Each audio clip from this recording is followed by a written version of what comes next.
Hello everybody, and welcome back to another video.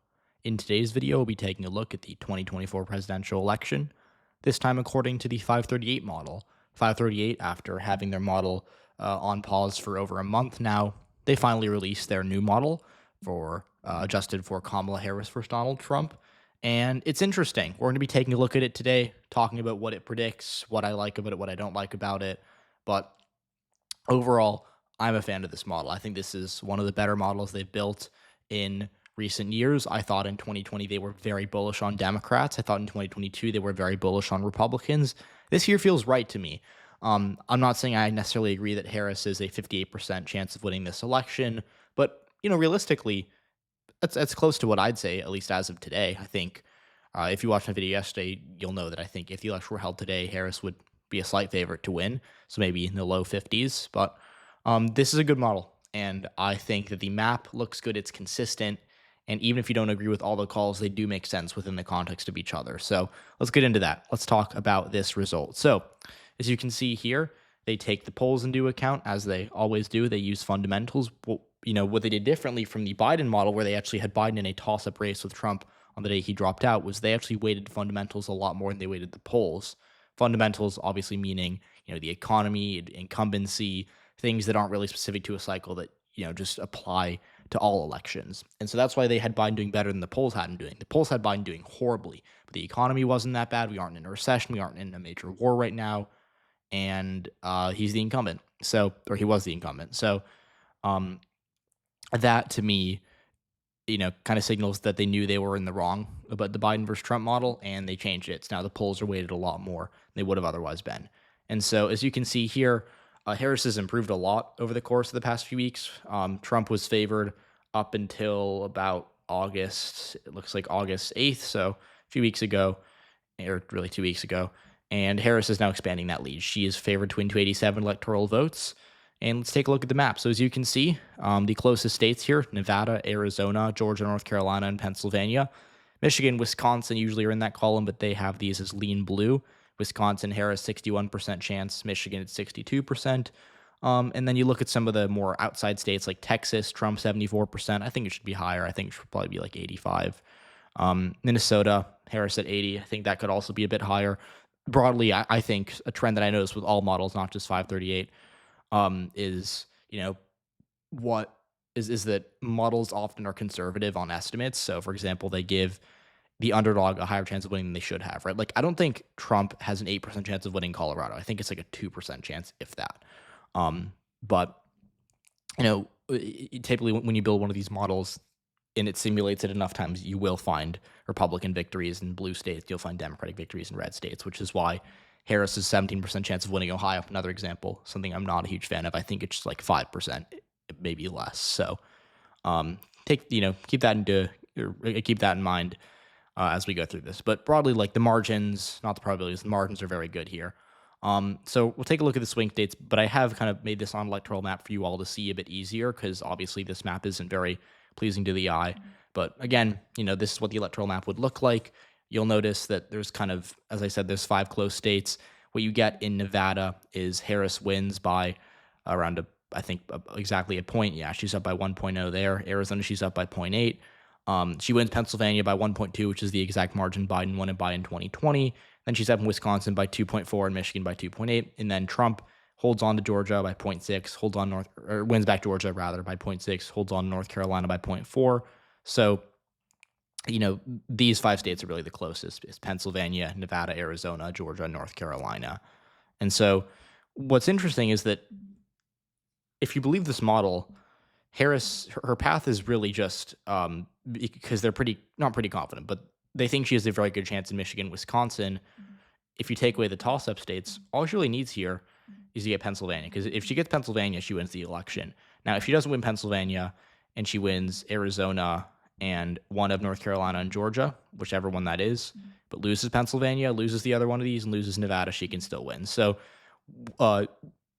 the nice thing for Harris is that in this model, because she's winning Wisconsin, by a couple points, she has room for error. Because, personally, what I believe is that if we kind of reset this map here, what you'll notice is that I don't think Harris is that great of a, is that big of a favorite in Wisconsin. I think you can make the chance that you can make the argument that she is favored.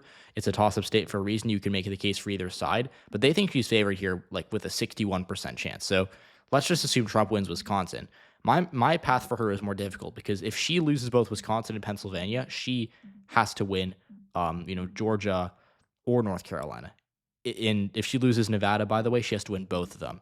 So again, if you leave the polls right now, she's not doing well in Georgia. So keep that in mind. But just to kind of go back to this model, it's always fun to look at the different scenarios. But just to kind of go back to this model here, kind of looking at these states, what's interesting is that they do actually have Trump, holding on to that 219 firewall without the swing states pretty easily. The only state they have is kind of close is Florida, which is surprising. In Florida, as you can see here, they have Trump up by 4 points. So I think that's a little close. I think he probably wins by 7 or 8. But, it's not a horrible prediction. Maybe Florida's closer than we think, but they think it's only a 4-point race. They actually have it being a bit bluer than Texas, which I really disagree with. I think Texas is going to be bluer than Florida by really a couple points this year. But aside from Florida, they're really confident that Trump's going to hold on to all these states. And the same thing goes for Harris's coalition. They don't think that Virginia's close. They don't think New Hampshire's close. They don't think Minnesota's close. And so that kind of just shows how polarized this election is. There's only really 7 states, maybe 8 if you count Florida, but really only 7 states that are actually in play here. And Florida, which is kind of the one that's the exception here, they think Harris is roughly a 1 in 3 chance of winning it, which I disagree with, but that's what they think. That would mean it's kind of in play, but realistically, it's the same 7 states. So just to kind of talk about the things I agree with, I think broadly this map makes sense because I could totally see this being a realistic election scenario. Obviously, Michigan's the bluest of the Rust Belt states. That makes sense. Arizona is bluer than Georgia and North Carolina. That makes sense to me. I think of these 3 kind of Sun Belt states, not talking about Nevada for a second, but just Arizona, Georgia, North Carolina. I think Arizona is pretty clearly the bluest, so I agree with that. And then they're pretty bullish on her in Nebraska's 2nd district. They're bullish on her in Virginia and New Hampshire and Minnesota. I agree with that. As for Trump, they're pretty bullish on him in Iowa and Ohio. I think that's fair. They're a little lighter on him in Montana. I think Montana, he'll probably win by 17 or 18, not like 14 or 15, but that's a very slight disagreement. So overall, I think their map is good. Now, there are a few things I disagree with, but they're mostly kind of nitpicky. The first thing that they have that I really disagree with here is that they think Nevada is bluer than Arizona. Granted, it's only by like 0.2, so it's not, huge, but I really think that Nevada is going to be like 2 or 3 points, maybe 2.5 points rather than Arizona this year. I truly think that Harris is going to have a hard time winning Nevada, even if she does win Arizona. So that's kind of the first thing I disagree with. Then you also have to look at the Rust Belt here. I think Michigan's particularly the bluest of these states, but they have Wisconsin a full point, more than a point to the left of Pennsylvania. They think Wisconsin is twice as blue as Pennsylvania, which I disagree with. I think Pennsylvania is going to be bluer than Wisconsin solely because if you look at the demographics, it benefits Harris more. Again, it's 6%.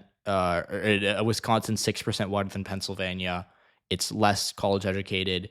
It is significantly more rural, and those are all demographics you'd expect to swing towards Trump, especially if we see a racially polarized election, and we do in fact see Trump continue to improve in the Rust Belt. So I'm not a huge believer in Wisconsin being bluer than Pennsylvania, but it's not a horrible take. Now, the most interesting thing that this model shows is that North Carolina is bluer than Georgia. Now, this is a take that I think even 3 months ago, not a lot of people would have agreed with, but now a lot of people seem to think this, and it's because of the polls. The polls, North Carolina show Harris actually up by under a point right now, whereas in Georgia, she is down by over a point. So the polls in these states are different. They show a Trump victory in Georgia, while Harris narrowly ahead North Carolina. Again, broadly, I tend to think both these states are leaning towards Trump at the moment, but I'd still would, if you made me pick Harris to win one, I'd probably still take her in Georgia because Democrats, again, why would you, in North Carolina, you kind of have to believe it when you see it, and Democrats haven't won a federal statewide race here since 2008, whereas in Georgia, they've been winning all of them since 2016, so that's the difference. But again, I wouldn't be shocked if it happens, but it's interesting 538's picking up on this when a lot of other people are skeptical. So that's kind of my, just brief view of this forecast. I like some of it. I don't like, other parts of it, but broadly, I tend to, nitpick these forecasts. This is broadly a good one. I could totally see this happening. I think it's built well. I think it's, a pretty clear indication of where the polls are right now. And obviously, this is certainly going to be an interesting forecast to watch because in 2022 they were decent. I think their Senate map actually was pretty good. And again, G. Elliott Morris, I know a lot of people don't like G. Elliott Morris because he's the guy, he's the guy who built this model. And he's different from Nate Silver, who is the guy who used to run this model. But obviously it's interesting to see what different people have to say because you always got to look at all perspectives on this election. And so I don't agree with everything in this model, but I respect, how they built it. I respect the, a level of thought that went into it, and I'm looking forward to continue to keep you guys updated on it. So, again, if you have not already subscribed, please subscribe. We're so close to 10,000. I know we can get there within the next few days. Huge milestone for me, huge milestone for this channel. That would really help me out. So that's my pitch to you guys. Let me know what you want to see next. Comment down below suggestions, and hopefully I'll see you all in the next one.